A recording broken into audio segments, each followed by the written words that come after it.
બનાસકાંઠાના દિયોદર તાલુકાના ભેસાણા ગામમાં માનવતાને શરમાવે તેવી અત્યંત વિકૃત ઘટના સામે આવી છે।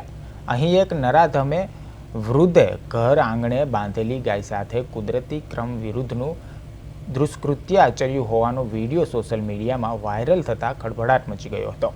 આ મામલે દિયોદર પોલીસે ત્વરિત કાર્યવાહી કરતા વિકૃત વૃદ્ધ ગણેશ ચૌધરી અને તેનો વિડીયો ઉતારનાર ખેત મજૂર પ્રકાશ ઠાકોરની ધરપકડ કરી જેલના સળિયા પાછળ ધકેલી દીધા છે। આ ઘટના 20 દિવસ અગાઉ બની હતી, જેને સ્થાનિક સ્તરે દબાવવાનો પ્રયાસ કરવામાં આવ્યો હતો। જો કે વિડીયો ઇન્સ્ટાગ્રામ પર વાયરલ થતાં ગૌરક્ષકોમાં ભારે રોષ ફાટી નીકળ્યો હતો। આખરે પાપ છાપરે ચઢીને પોકારતા પોલીસે કાયદેસરની કાર્યવાહી હાથ ધરી છે। ત્યારે લોકોમાં આ શરમજનક કૃત્ય સામે ભારે ફિટકારની લાગણી જોવા મળી રહી છે। તેઓએ આશરે 2 વર્ષની ગાય એટલે કે નાની વાછરડી એમની સાથે અશ્લીલ કૃત્ય કરતો એક વિડીયો વાયરલ થયેલો।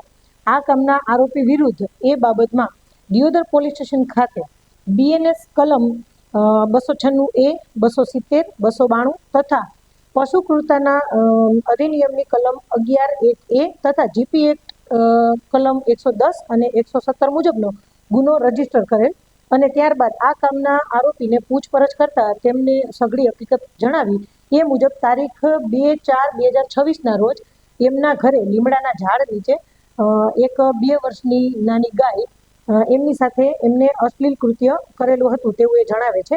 અને એ સમયે પ્રકાશભાઈ તખાભાઈ ઠાકોર તેમના ઘરે આવેલ અને તેમને આ કાર્ય કરવા માટે જણાવેલું અને એમને આ કૃત્ય કરેલું હતું। અને ત્યારબાદ પ્રથમ તો પ્રકાશભાઈ તખાભાઈ ઠાકોરે જાતેથી અશ્લીલ કૃત્ય કરેલું અને ત્યારબાદ એમના કહેવાથી ગણેશભાઈ તેજાભાઈ ટાંટિયા તેઓએ તેમના રહેણાંકવાળા ઘરે આ અશ્લીલ કૃત્ય કરેલું હતું।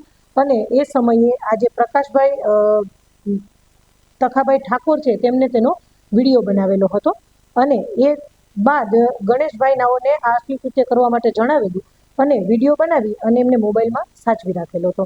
ત્યારબાદ તારીખ 3/5/2026ના રોજ ગૌસેવકના મોબાઈલ નંબર ઉપર તેમને આ વિડીયો વાયરલ કરી અને આ ઘટનાને અંજામ આપેલો હતો।